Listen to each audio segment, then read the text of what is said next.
Cris, thank you so much for doing this. I really appreciate it.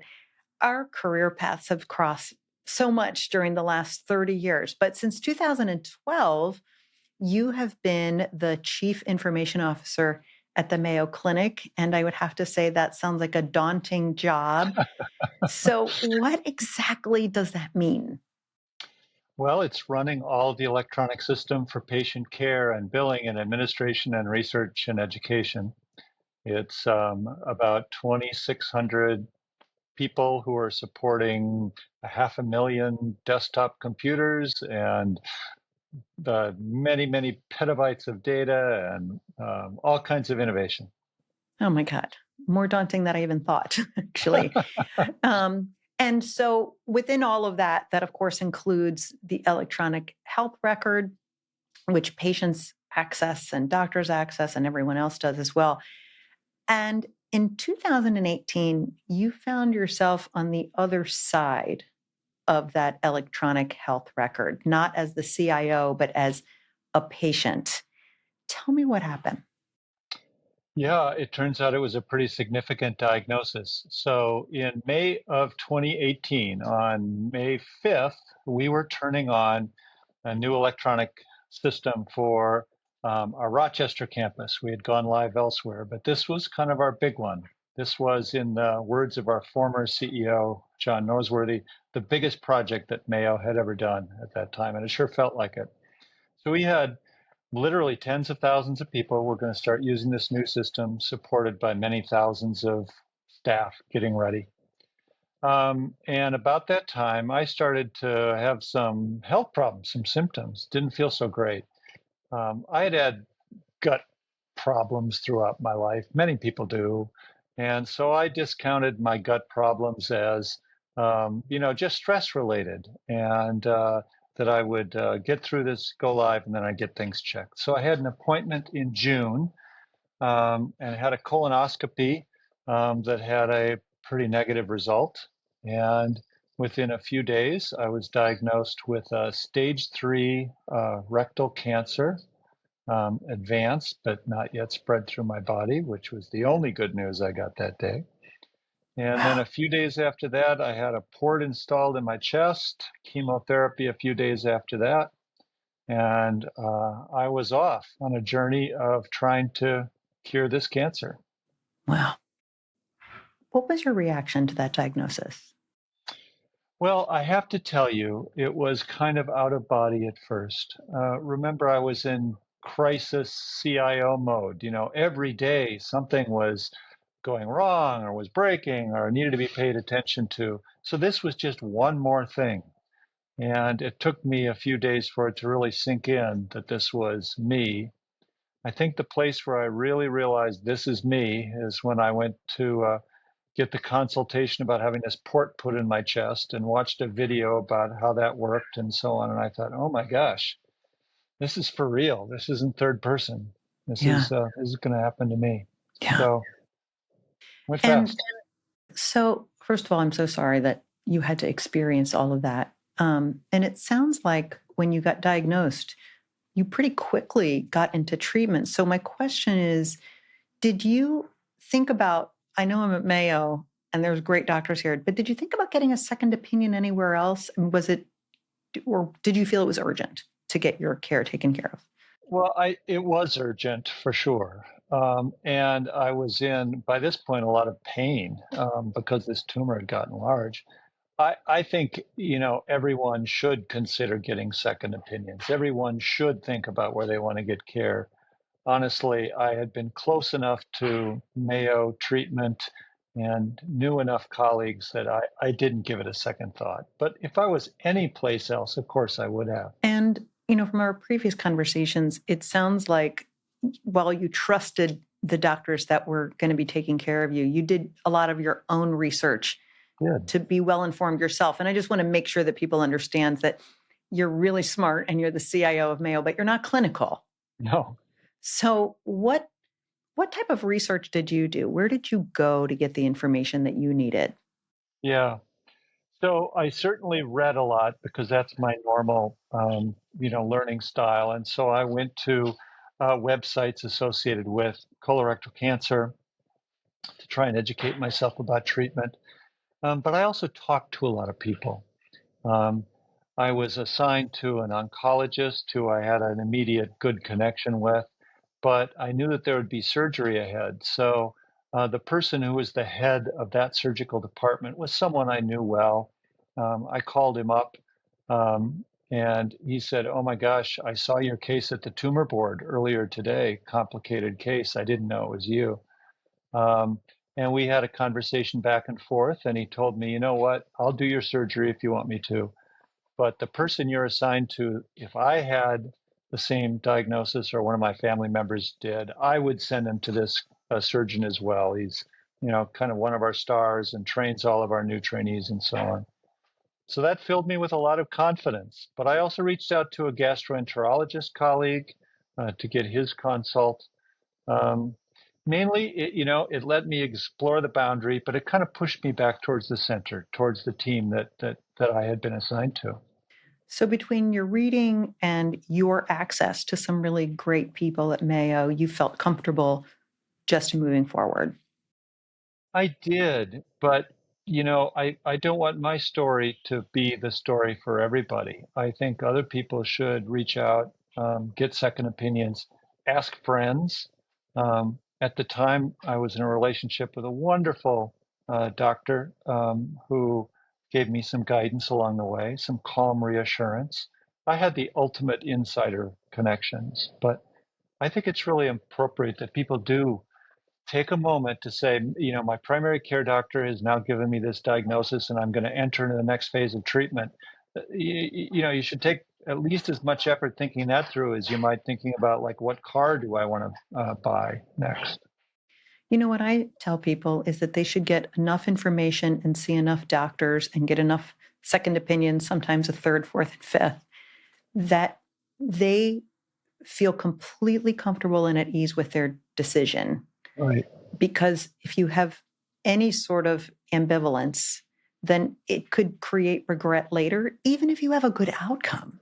That's what the Exactly. data shows. Yeah, So, exactly. yeah. So there's not one formula for everyone, except for the outcome being that you feel comfortable moving into this treatment plan. The other piece, if I could just say briefly, Arkell, that was important to me is some of this was clinical understanding and cognitive understanding, but a lot of this was heart understanding, just Hmm. being able to enter it into it with a sense of that I've settled myself, that I know what I want to do here, that I feel, as good as I can moving into this really scary thing. And for that, friends made a huge difference. Yeah, it takes a village to Yeah. reach out and get that support.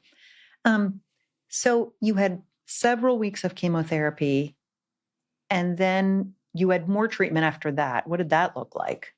Yeah, I had 8 rounds of chemotherapy once every 2 weeks, and I would come into the office and get infused, and then I would go home with a pump that connected to this port in my chest, and that would last about 2 days.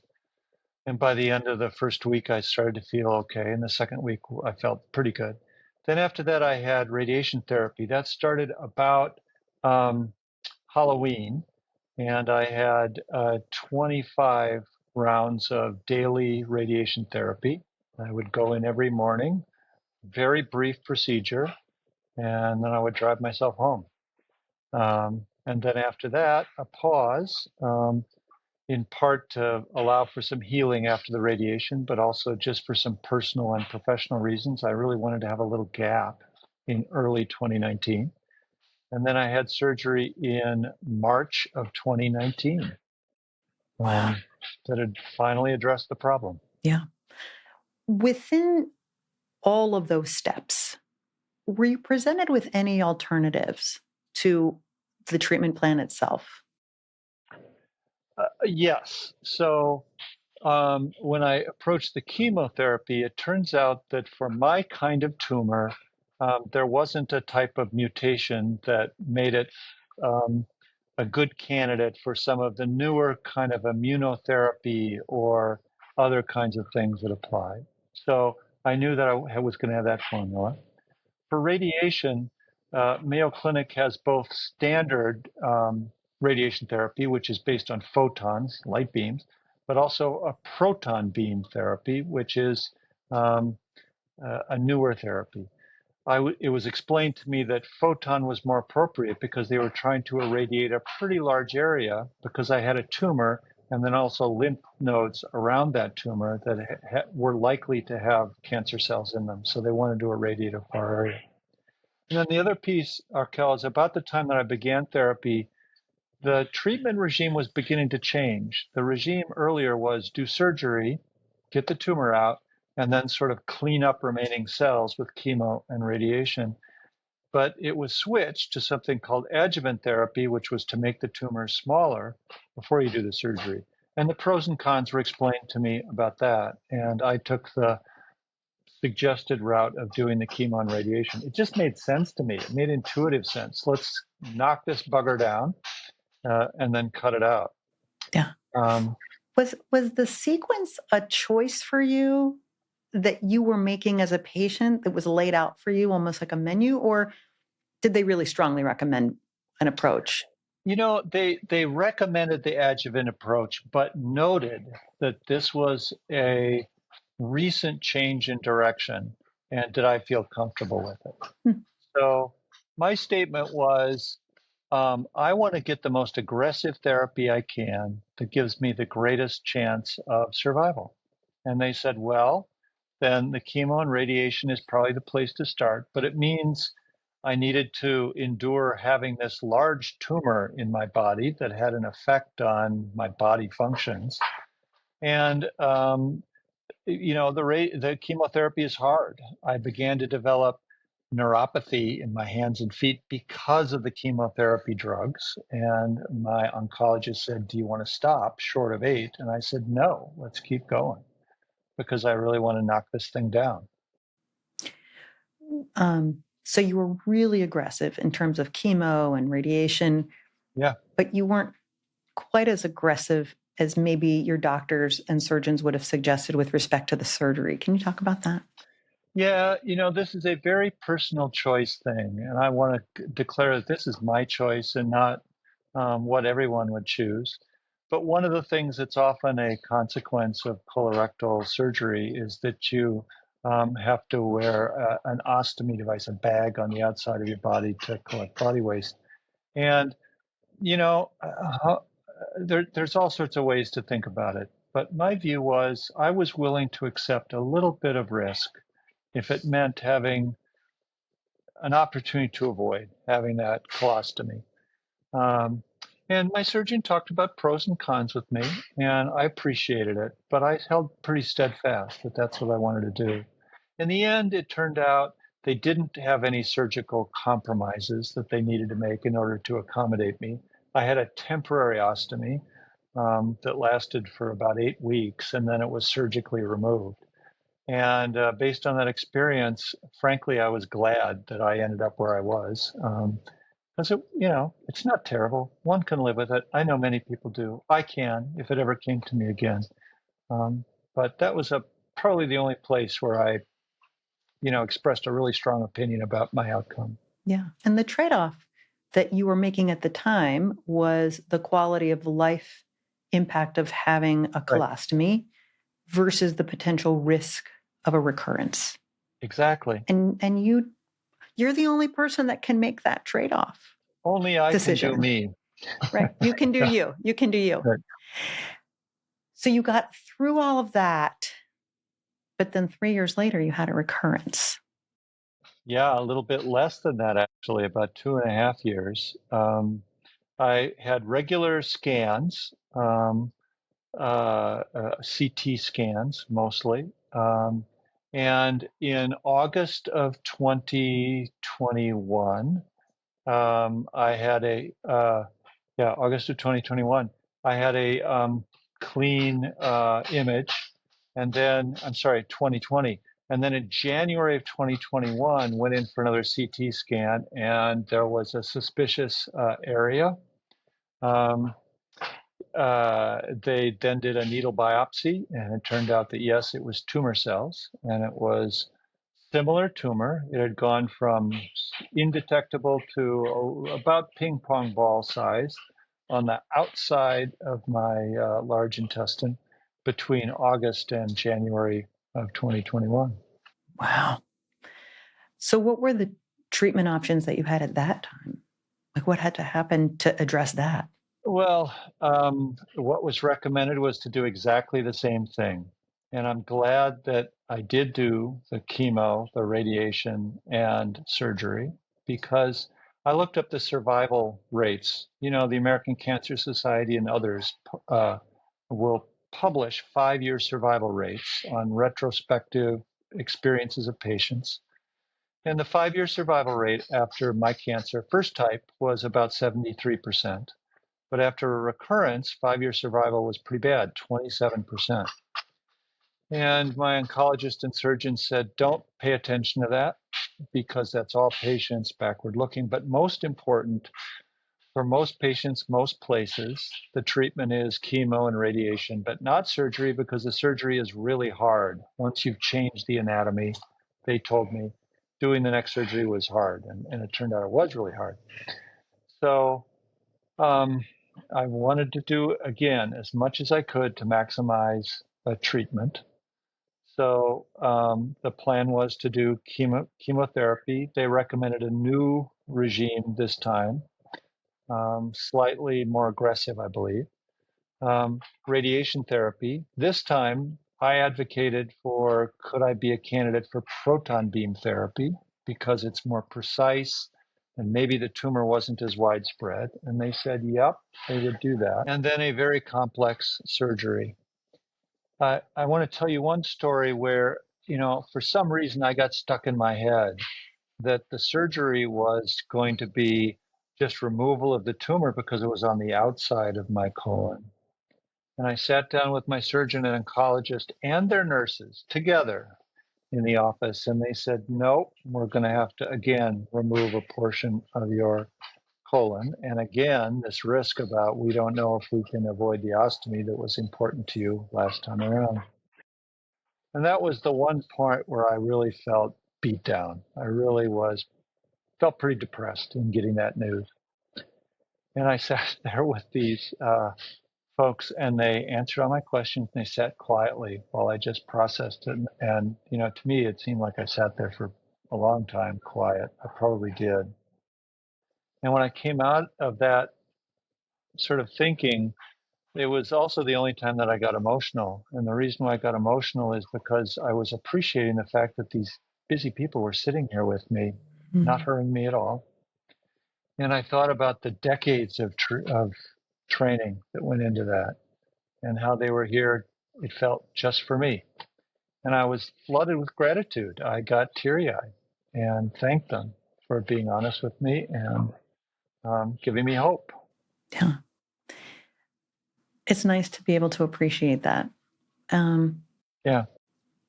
What was it about having a colostomy, potentially having a colostomy, that was the element through all of the pain and decisions and, you know, the threat of a metastasis to a distant place? I mean, but it was that colostomy issue that really brought you down. What do you think it is about that? Yeah. Isn't it weird? It's not that big of a deal. And I know lots of my fellow patients have been treated and it's not a problem at all. I think it came down to Arkel. I had this myth in my head that I was going to come out of this thing unscathed, that I was going to be a healthy person, the same as I was before all this stuff happened. And I didn't want any physically manifesting change to my body.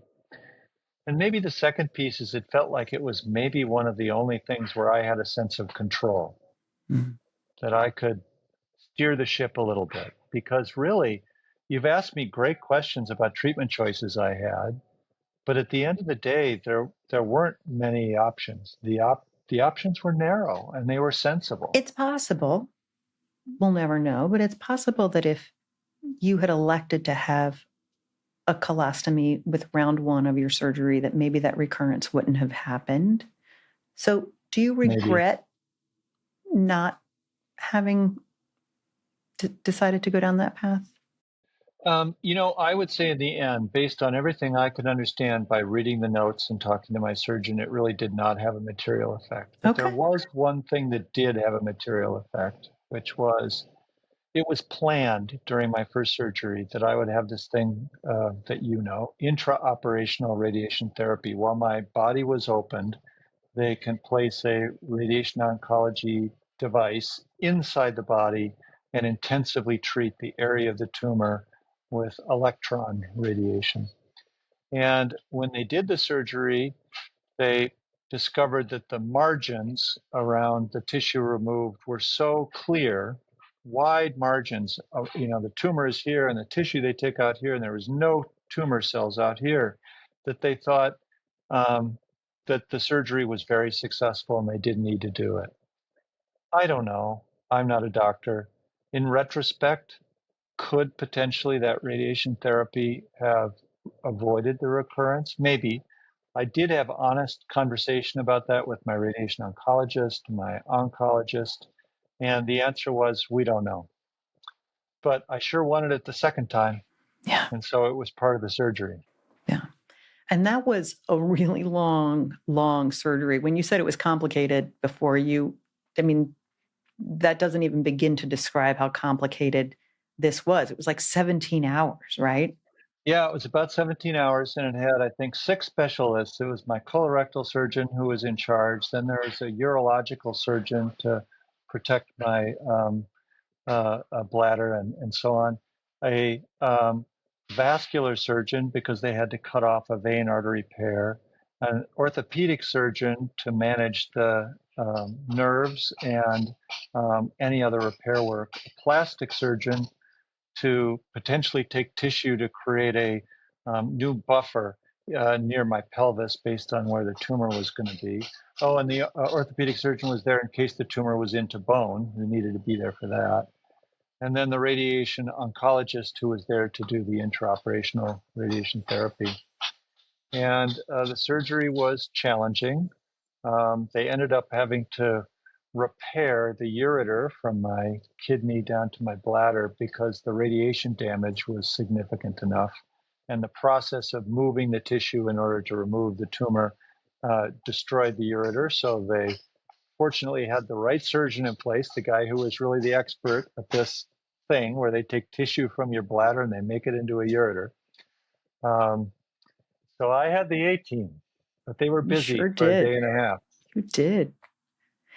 So, how did that surgery turn out? So it was successful, but when I came out of anesthesia, I was warned ahead of time about potential side effects. And the biggest one, and the reason why the orthopedic surgeon was there, was the possibility that I would have a damage to my nerves. I knew there's in my pelvis, in everybody's pelvis, there's 4 nerves, and they needed to remove 2 of those 4 because the tumor was engaged in it. And there was also nerves that went down to my leg that they knew was near the tumor. And they indicated that either because of the surgical process or the radiation or whatever, that there was a possibility I would have damage to that nerve. And what I was warned in advance was and this got my attention too, a 50-50 chance that I would not have normal bowel, bladder, sexual function after surgery. And I was told that I might have some impairment of my foot on my left leg, that I might have a foot drop as I walked. When I came out of the surgery, I had this sort of dreamy state that maybe people have as they come out of anesthesia. And I was having this somewhat nightmare that I was being sewn into a giant machine of some kind. And it was because I couldn't move. Wow. My left leg couldn't move and my left hand was impaired. By the way, the first thing I did was to feel for where's the ostomy bag. I was told it would, if it was permanent, it would be on the left, and on the right, it would be temporary. And there was no bag. And the nurses said, good news, no bag at all.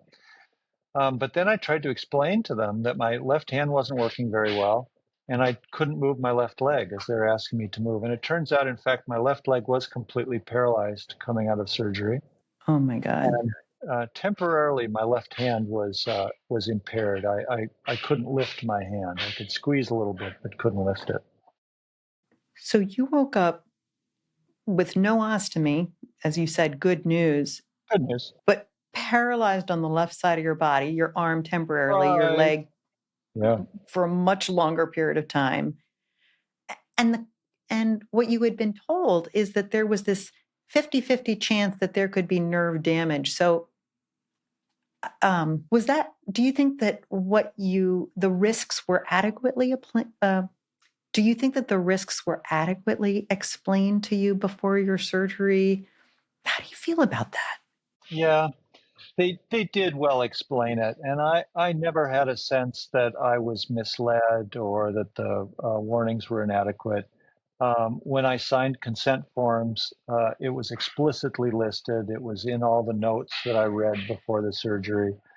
I think everyone was surprised that my left leg was so profoundly paralyzed, to be honest. And as soon as I came out of surgery, the orthopedic team and the neurology team, swarmed around to try and figure out what was going on. And then more treatment followed. But it's a good question to ask, Arkel, and it's one that could cross my mind, could cross other people's minds. But in the end, I feel like I knew what was happening. I asked for hard treatment. I asked them to go strong. I asked them to dig deep, make sure we got this tumor out. So I have no regrets. Yeah. I want to ask you a question about that consent, and I'm not trying to stir up anything negative. Yeah. I'm just trying to help listeners navigate their own path if Yeah, they're for faced with sure. this. So I know that you went back and reread that consent to see, did they tell me that this could happen? Right. And you've Right. decided they did. Yeah. But I'm wondering if you only realized that retrospectively and whether or not you actually heard that information prospectively. That's a great question. What I'll tell you in full honesty is the description about bowel, bladder, sexual function was pretty vivid because it was, really clear. The description about foot drop was well explained to me in an office visit. Um, um, could they or should they have said that it could have been even more profound? I don't know. That's a really good question. I do know that a lot of care was taken to learn from my case. I was told by my surgeon that there was a lot of discussion about my case afterwards, which I was glad of because it would be good to make sure that other people didn't have the same thing. It's always got to be on someone's mind. But at least for me, I feel like I got to have my say. I told them to go hard. They went hard, and I'm alive. Yeah. Thank goodness for that. Yeah, And maybe an important takeaway is to make sure you read the entire consent form. And if totally. there's a single line that either seems vague, you don't understand, keep asking questions before you sign it. I agree. I'd also say have someone else with you to read it. And if you want to, take it home before you sign it. You don't have to sign it while you're in the office. Go home and Great read it. point. That's a great point. Yeah, take it home and read it. Yeah. So I'm sorry that you had that Yeah. major complication. How did that play out? What happened? Well, on about day 2 or 3 after my surgery, I was in a recovery area for colorectal or surgery, and I was a, I was a mess. I had a catheter. I had 3 surgical drains. I had an IV. I developed a thing called an ileus, where your intestines stop working and everything backs up. And the only way really to treat it is to put a tube down your nose into your stomach and drain your stomach. I couldn't eat for 12 days because of all this. I had blood clots in my left arm, and so they had to bind me up for that. Gosh, what else? I'm sure I'm forgetting something, but it was a lot. And they wanted to stabilize me. And at first, if I wanted to take a shower or anything, I had to be lifted in a hoist and put in a chair. So the physical therapists arrived. Thank God, they're miracle workers. I really admire them.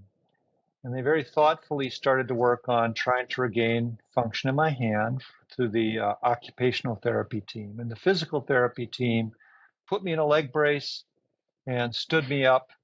It was hard. I didn't have any muscle activity at all. I literally, it was just a floppy leg.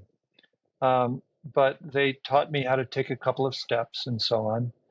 And from there, then I was moved across campus to a physical therapy area where I was for 2.5 weeks, where by the end they fitted me with a special rigid brace that when I stood up, I could lock it. So I was just a peg leg.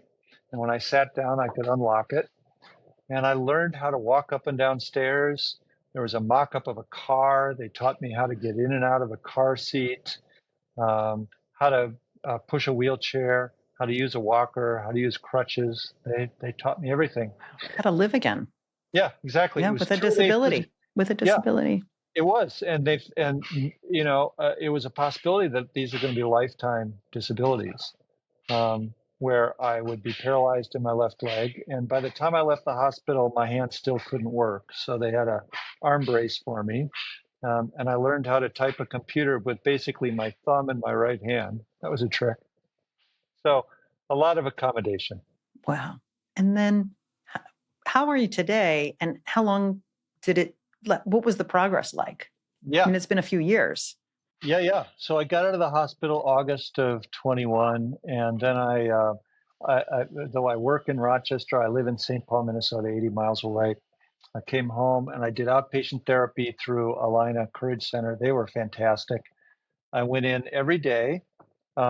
Initially, I went in every twice a day, and they taught me how to walk. They taught me how to use a leg brace and gave me all kinds of muscle exercises. They used electronic and then vibration methods to get my um, muscles to start to work. It was pretty miraculous when the Wow. first muscle in my quadriceps, the front of my thigh, fired. I thought, oh my gosh, it's working.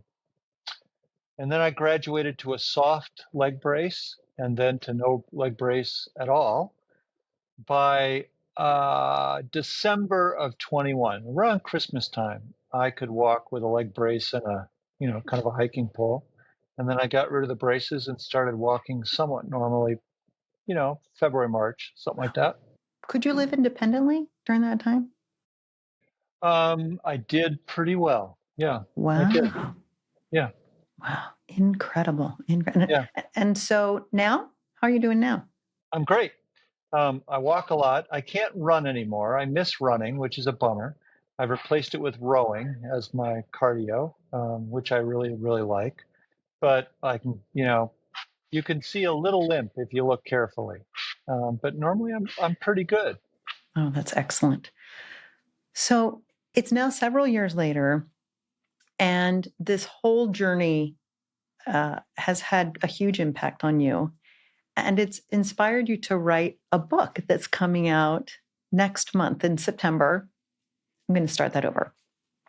This whole journey has had such an impact on you and how you see the healthcare system and the challenges that people face navigating through it. I mean, you're in the middle of it, and even Yeah. for you, it was hard for you to navigate it. So you and a colleague of yours, Ed Marks, who's the CIO of the Cleveland Clinic, so parallel roles, who also had cancer, co-authored a book that's coming out September of 2024 called Diagnosed: An Insider's Guide to the Healthcare Journey. So first of all, congratulations on that. I know how Thanks. hard it is to write a Yeah. book, and you must be really, really proud of it. And what you talk about is how to navigate through the healthcare system, how to advocate for yourself. So what I'd love to do, if you're willing, is I read a little excerpt summary of the book, and I want to take some of the key themes that I know you cover, and as a teaser to listeners, ask you to give us one quick piece of advice for each of these themes that you lay out, if that's okay. Okay. All right, let's start. So, one of the themes: harness the power of shared decision making. What do you say? It's really own your own journey. Listen, listen with your head, listen with your heart. Okay. Access the best resources and technologies to support your recovery. So people should shop for their care, like we talked about earlier. And then the other is ask for help in every way possible. Whatever you think is going to work for you. don't be afraid to ask for help. Yeah. Create a personalized care plan that reflects your values and goals. So we talked about what my choices were: aggressive therapy, to kind of avoid one piece, but whatever it is for you, with whatever it is that you face, really understand what's the goal for you, what's most important. Ask for help. That was a little hard for you.